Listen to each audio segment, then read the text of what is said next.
Okay, welcome my dear students. Now we are starting lecture number 19 of physics subject of 10 plus 1 class, and it is of unit number 2.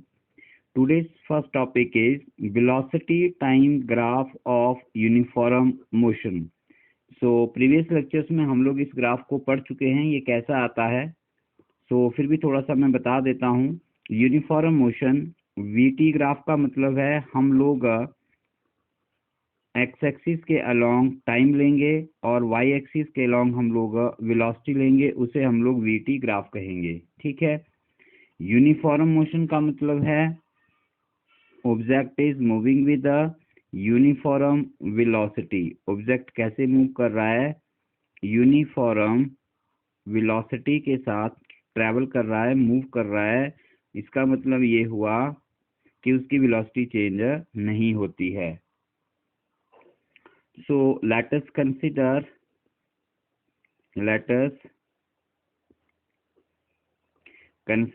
an object moving with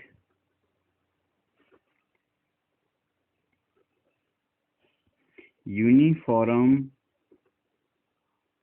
velocity along positive x axis. ठीक है. Positive x axis की तरफ graph जो है वो uniform velocity से travel कर रहा है. ठीक है. तो विद यूनिफॉर्म वेलोसिटी उसका अमाउंट भी मान लेते हैं. Let us suppose that is equal to v.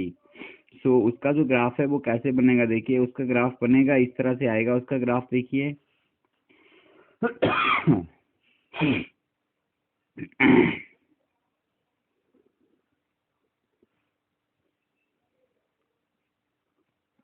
along x-axis time, along y-axis velocity,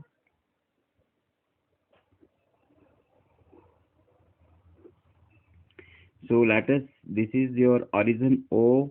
So let these are my velocity points 1 2 3 कुछ भी हो सकते हैं, and let these are my time points.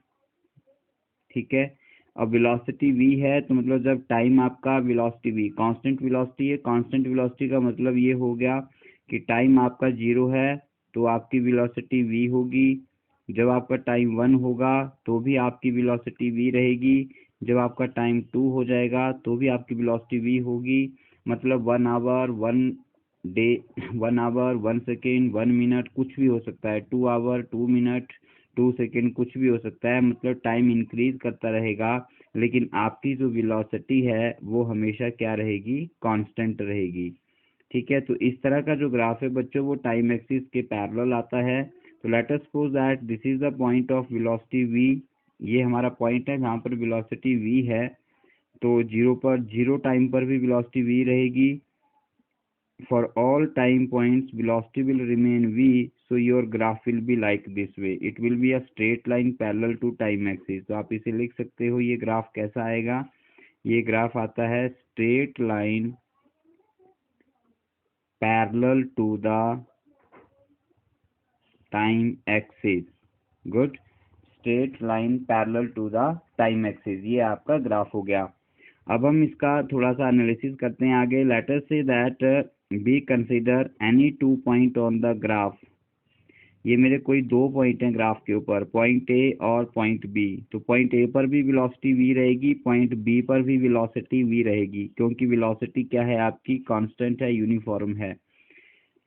अब पॉइंट ए पर टाइम तो change होगा दोनों पॉइंट्स पे. मान लेते हैं पॉइंट ए पर जो टाइम है वो t1 हो गया, और पॉइंट बी पर जो आपका टाइम है उसे हम लोगों ने t2 सपोज कर लिया. ठीक है. तो पॉइंट ए से लेकर पॉइंट बी तक टाइम इंटरवल कितना बना? मतलब t1 से लेकर t2 तक का जो टाइम इंटरवल है वो बन गया आपका t2 माइनस t1, समय का अंतराल. यहाँ तक वैल्यू t1 है ओरिजिन से, यहाँ तक वैल्यू यहाँ तक t2 है, यहाँ तक t1 है. तो ये कितनी रह गई बीच में? t2 minus t1. ठीक है. Very simple. और वैल्यू हाइट कितनी है इन लाइंस की, या ये पॉइंट कितना है यहाँ पर? तो आप इसे बोल सकते हैं ये इक्वल टू v रहेगा. अब हमारे पास यहाँ पर अगर आप इस पॉइंट ए बी को जो T2 और T1 टाइम के ऊपर हैं उसके कॉरेस्पॉन्डिंग इस पॉइंट को C बोल देते हैं और इस पॉइंट को D बोल देते हैं, तो ABCD एक रेक्टेंगल बन जाती है। क्या बन जाती है? रेक्टेंगल। अब हम यहाँ पर इसका एरिया निकालें तो वो क्या बनेगा? ठीक है, सो अगर हम यहाँ पर, अब इसको ध्यान से समझिए बेटा, पहली बार आप इसे स्टडी कर रहे हैं। अब अगर मैं area of rectangle ABCD calculate करता हूँ, यहाँ पे देखिए एरिया ऑफ रेक्टेंगल ABCD कितना आएगा? इज इक्वल टू, एरिया का फॉर्मूला क्या होता है? रेक्टेंगल के एरिया का फॉर्मूला होता है any side into multiplication of two adjacent sides. ठीक है, तो एक साइड CD ले लेते हैं और दूसरी साइड CB ले लेते हैं। ठीक हो गया, so this is equal to CD। CD कितना है? T2 minus T1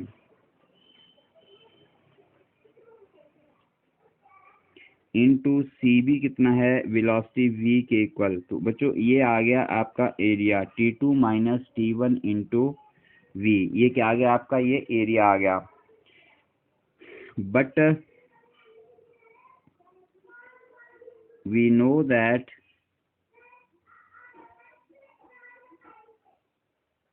if, but if लिखने की जरूरत नहीं है, but we know that velocity V is given by x2 minus x1 upon T2 minus T1, where x2 minus x1 is the displacement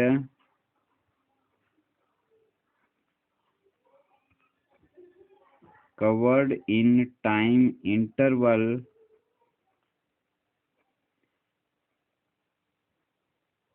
T2 minus T1।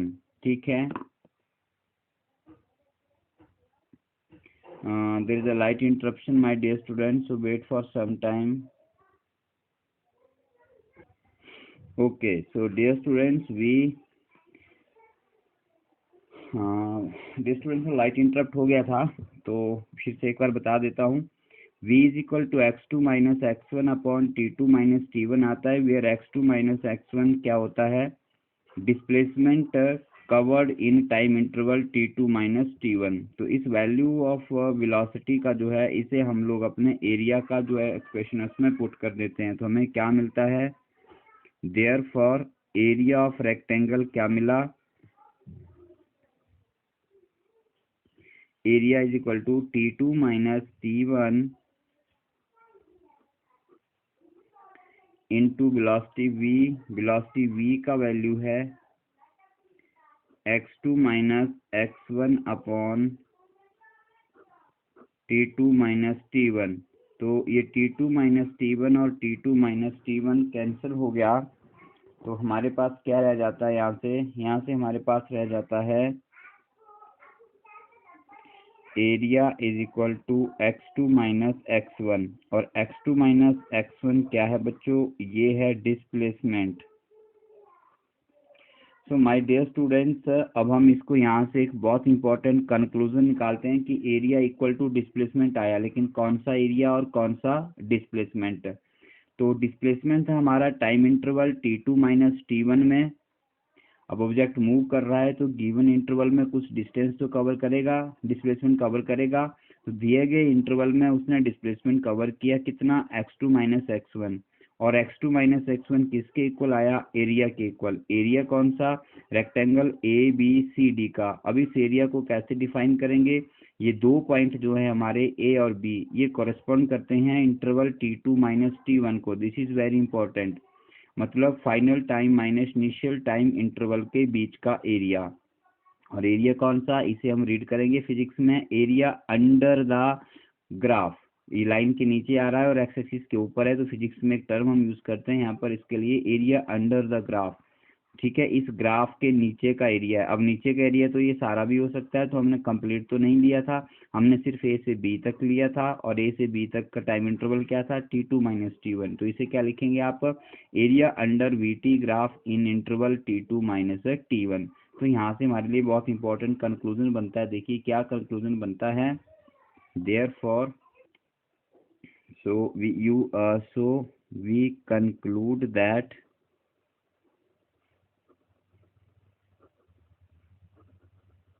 the displacement covered by the object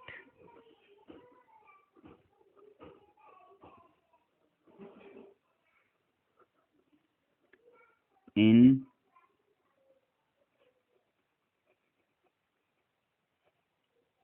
time interval T2 minus T1 is equal to the area under the VT graph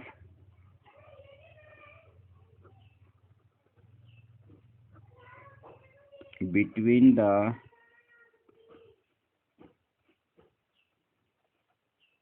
time instants T1 and T2। ठीक है, सो इसका मतलब कि the displacement covered by the object in time interval T2 minus T1 time interval में जो displacement होगा वो किसके इक्वल होगा, that will be equal to the area under the VT graph between the time interval T1 and T2। So dear students,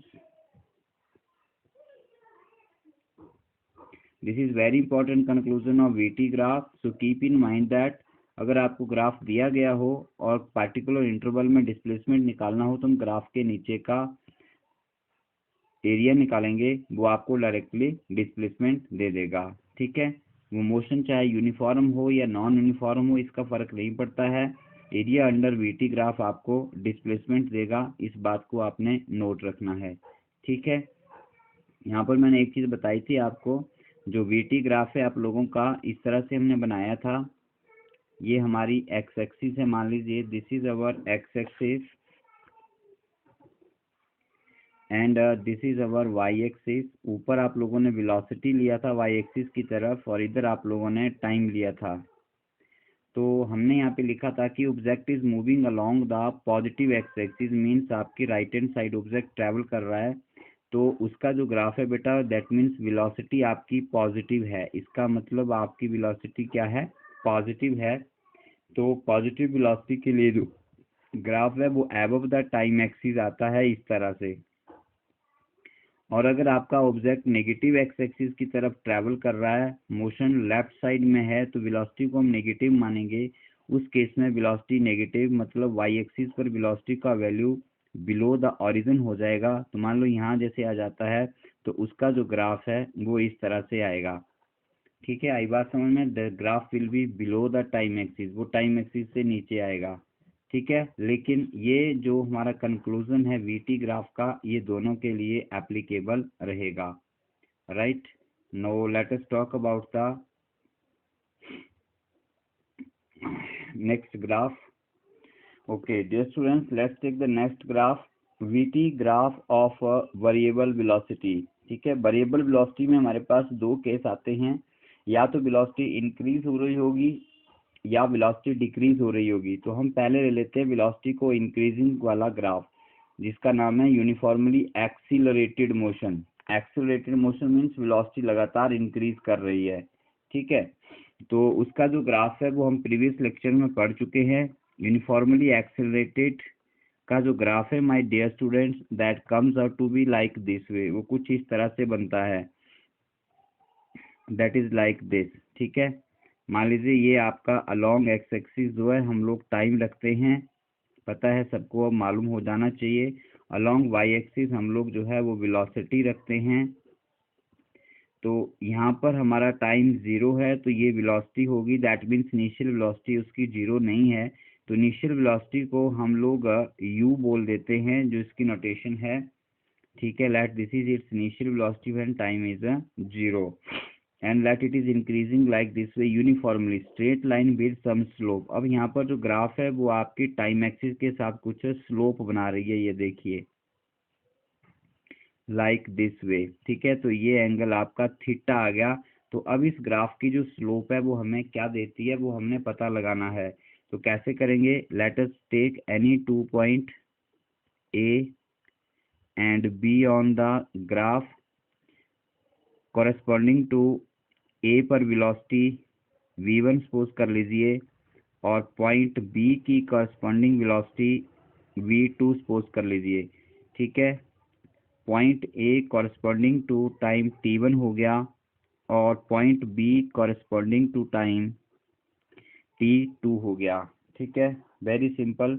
मतलब point A पर time t1 था तो वेलोसिटी v1 है, पॉइंट बी पर टाइम t2 है और velocity v2 है। तो यहाँ पर देखने से पता चल रहा है कि v2 is greater than v1। ठीक है, v2 सेकेंड टाइम पर आपका वेलोसिटी ज़्यादा है, मतलब वेलोसिटी क्या हो रही है, इंक्रीज हो रही है ग्राफ में। तो ये इंक्रीजिंग वेलोसिटी का ग्राफ है, एक्सेलरेटेड मोशन का ग्राफ है। अब हमें इसकी स्लोप निकालनी है। तो हम क्या कर, स्लोप निकालने के लिए मालूम है सबको tan थीटा निकालना पड़ता है। स्लोप के लिए हमें tan थीटा चाहिए होता है, और tan थीटा के लिए हम लोगों को एक राइट एंगल ट्राइंगल चाहिए होती है। उसके लिए हमने 2 पॉइंट ए बी ले लिए, इस पॉइंट को आगे एक्सपेंड कर देते हैं, तो ये एंगल थीटा आ गया। थीटा आप कहीं भी निकाल लीजिए वो सेम आएगा, क्योंकि लाइन आपकी स्ट्रेट है। थीटा किसके साथ होना चाहिए, हॉरिजॉन्टल लाइन के साथ। तो यहाँ बनाओ, यहाँ यहाँ कहीं भी चले जाओ। So point A point B, let this is the point C. So यहाँ से आप लोग from right angle triangle A C B slope निकालेंगे आप लोग। पता है स्लोप होती है tan थीटा। ठीक है, और tan थीटा होता है परपेंडिकुलर अपॉन बेस। तो ये एंगल थीटा है, ये 90 है, तो BC आपका परपेंडिकुलर है और AC आपका बेस है। जिस लाइन के ऊपर थीटा और 90 बने होते हैं वो आपका बेस होता है। ठीक है, तो ये परपेंडिकुलर अपॉन बेस का मतलब ये हो गया BC अपॉन AC। ठीक हो गया, बट BC कितना है बच्चों, बहुत सिंपल है, देखो BC पॉइंट B है V2 और पॉइंट C है V1। तो final point minus initial point, दो पॉइंट के बीच का डिस्टेंस स्ट्रेट लाइन के ऊपर, final point minus initial point, तो ये हो जाएगा V2 माइनस V1। और AC कितना हो जाएगा, AC C पॉइंट है T2, A पॉइंट है T1, तो स्ट्रेट लाइन पर पॉइंट्स का difference final minus initial, that is T2 minus T1। तो ये डिस्टेंस हो गया आपका T2 माइनस T1। तो ये दोनों वैल्यूज यहाँ पे लगा दीजिए, आपको क्या मिलेगा, tan थीटा BC हो गया V2 माइनस V1 और अपॉन AC हो गया T2 माइनस T1। अब अगर आप लोगों को कुछ याद है तो V2 माइनस V1 और upon T2 minus T1, V2 minus V1 यहाँ लिख रहा हूँ आपके डिफरेंस के लिए। V2 minus V1 change in velocity है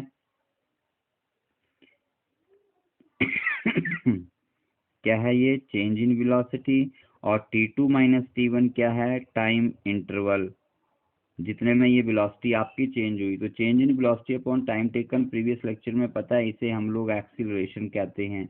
इसका मतलब tan theta is equal to acceleration आ गया, tan theta is equal to a आ गया। लेकिन tan थीटा क्या है, हमने पहले ही कहा है tan theta slope of graph है। इसका मतलब ये हो गया कि VT ग्राफ की जो आपकी स्लोप है वो इज इक्वल टू एक्सीलरेशन आ जाती है। ठीक है, वेरी सिंपल। तो यहाँ से क्या कंक्लूजन मिलता है, यहाँ से कंक्लूजन मिलता है आप लोगों को कि slope of VT graph is equal to the acceleration of the body or object। तो दिस इज वेरी इंपॉर्टेंट। अब यहाँ पर आप देख सकते हैं कि value of V2 is greater than value of V1, तो ये V2 माइनस V1 जो है ये पॉजिटिव आएगा, मतलब स्लोप आपकी पॉजिटिव आएगी। ठीक है, अब यहाँ से कुछ कंक्लूजन ले लेते हैं हम लोग। लेट अस से दैट आपका ग्राफ इस तरह से आता है, तो यहाँ पर जो वेलोसिटी है देखो टाइम आगे आगे चलता जाएगा, बढ़ता जा रहा है, और वेलोसिटी भी ऊपर बढ़ती जा रही है, मतलब इंक्रीज होती जा रही है। तो इस केस में जो एक्सीलरेशन है उसे हम लोग पॉजिटिव एक्सीलरेशन कहते हैं, और इस केस में हम कहते हैं कि velocity increases, velocity of the object increases. ठीक है, सेकंड केस में हम लेते हैं, मान लीजिए आप लोग इस तरह का ग्राफ मिलता है आपको, लाइक दिस वे, ये आपका VT ग्राफ बनता है, और आपको जो ग्राफ है वो इस तरह से मिलता है डाउनवर्ड डायरेक्शन में। ठीक है, स्ट्रेट लाइन मिलता है लेकिन डाउनवर्ड आता है, तो स्ट्रेट लाइन का मतलब तो सीधा हो गया कि मोशन कैसी है, मोशन आपकी यूनिफॉर्म है। ठीक है, लेकिन अब यहाँ पर आप पॉइंट्स कंसीडर करेंगे, तो ये पॉइंट T1 हो गया, मान लीजिए ग्राफ के ऊपर कोई 2 पॉइंट हैं, ये पॉइंट आपका T2 हो गया। T2 टाइम बड़ा है T1 से, तो यहाँ पर वेलोसिटी V2 लीजिए और T1 पर वेलोसिटी V1 लीजिए। तो जब आप यहाँ पर आप स्लोप निकालते हैं तो वो क्या आती है, V2 minus V1 upon T2 minus T1। अब V2 माइनस V1 देखिए, V1 की value, V1 X axis Y axis पर ऊपर है वैल्यू और V2 नीचे है, मतलब V1 वैल्यू स्मॉलर है देन V2, तो V2 माइनस V1 क्या हो गया, V1 सॉरी ग्रेटर है, V2 स्मॉलर है, तो smaller minus greater value is equal to negative, और T2 minus T1 positive. Negative upon positive मतलब आपको स्लोप क्या मिल रही है, नेगेटिव। इसका मतलब अगर आपका ग्राफ डाउनवर्ड इस तरह से बनता है, ठीक है, तो वो हम क्या कहते हैं, उसे नेगेटिव स्लोप कहते हैं। और नेगेटिव स्लोप का मतलब होता है वो जो एक्सीलरेशन है उसे हम लोग नेगेटिव एक्सीलरेशन कहेंगे। नेगेटिव एक्सीलरेशन का एक और नाम है जिसे आप डी एक्सीलरेशन या रिटार्डेशन भी कहेंगे, नेगेटिव एक्सीलरेशन और रिटार्डेशन कहेंगे। और इस केस में आपकी जो वेलोसिटी है वो मेरे प्यारे बच्चों डिक्रीज कर रही होती है, मतलब जैसे व्हीकल को ब्रेक लगाई जाती है किसी गाड़ी को रोकने के लिए, किसी मूविंग ऑब्जेक्ट्स को स्लो डाउन करने के लिए, तो उसे हम डी एक्सीलरेशन या रिटार्डेशन या नेगेटिव एक्सीलरेशन कहते हैं। और उस केस में velocity of object, body, car, vehicle जो भी है वो डिक्रीज करती है। ठीक है, और उसका जो आपका एंगल है वो आपका ऑब्ट्यूज आता है, ये एंगल है आपका थीटा, ये एंगल है आपका थीटा, तो ये ग्रेटर देन 90 आता है। तो अगर एंगल ग्रेटर देन 90 है तो एक्सीलरेशन जो है वो आपका नेगेटिव होगा, और यहाँ पर जो एंगल है आपका वो लेस देन 90 रहेगा। ठीक है, एक और केस आ जाता है, अगर आपका VT ग्राफ स्ट्रेट लाइन आता है, तो ये हम पहले पढ़ चुके हैं। इस केस में वेलोसिटी जो है आपकी कांस्टेंट है, दैट मीन्स उसका एक्सीलरेशन जो है वो 0 है। एक्सीलरेशन 0 हुआ तभी तो वेलोसिटी कांस्टेंट रही, मतलब एक्सीलरेशन 0 मतलब no change in the velocity. ठीक है, तो इस तरह से हम लोग इन VT ग्राफ की और XT ग्राफ के कॉन्सेप्ट को कंप्लीट करते हैं। एक छोटा सा क्विक रिवीजन दे देता हूँ आप लोगों को। यहाँ पर हम लोगों ने XT ग्राफ स्टडी किया, हम लोगों ने VT ग्राफ स्टडी किया। XT ग्राफ का हम लोगों ने स्लोप निकाला, XT ग्राफ का जो स्लोप है वो आप लोगों को वेलोसिटी देता है, और VT ग्राफ का जो स्लोप है वो आप लोगों को एक्सीलरेशन देता है। ठीक है, और हमने VT ग्राफ का एरिया भी फाइंड आउट किया। VT ग्राफ का एरिया जो है हम लोगों को डिस्प्लेसमेंट देता है। ये छोटे छोटे की पॉइंट्स हैं, इनको आपने याद रखना है। सो XT एंड VT ग्राफ देख लीजिए। XT ग्राफ की स्लोप वेलोसिटी देती है। ठीक है, याद कैसे रख सकते हैं, आप रख सकते हैं जब स्लोप निकालनी है XT ग्राफ की तो x अपॉन टी करेंगे, जब VT ग्राफ की स्लोप निकालनी है तो आप v अपॉन टी करेंगे। ठीक है, तो x upon T distance upon time velocity होता है, v upon T velocity upon time acceleration होता है, और जब हम एरिया निकालते हैं तो इसको मल्टीप्लाई करते हैं, जो v इंटू टी आता है, और v इंटू टी जो है वो आपको क्या देता है बच्चों, डिस्प्लेसमेंट देता है। तो ये बहुत इंपॉर्टेंट है, यहाँ पर इसको ध्यान से पढ़िए। नेक्स्ट लेक्चर में हम लोग इसके कुछ न्यूमेरिकल्स भी करेंगे, ठीक है। एक छोटा सा और यहाँ पे मैं आपको कुछ बताना चाहूँगा। जैसे मान लो ये हमारे पास एक ग्राफ बना वीटी का, और ग्राफ कुछ इस तरह से बना, देखो ऐसे ऐसे ऐसे, फिर ऐसे, फिर ऐसे, फिर ऐसे, ठीक है। तो अब इसको आप ध्यान से देखें तो ये ग्राफ हमें क्या बताता है। देखिए अलोंग एक्स एक्सिस हमारे पास टाइम है, अलोंग वाई एक्सिस हमारे पास वेलोसिटी है। मान लो यहाँ पर टाइम है 1 सेकेंड, यहाँ पे टाइम है 2 सेकेंड, यहाँ पे 3 सेकेंड, यहाँ पर 4 सेकेंड, और यहाँ पर 5 सेकेंड, ठीक है। और यहाँ पे 0।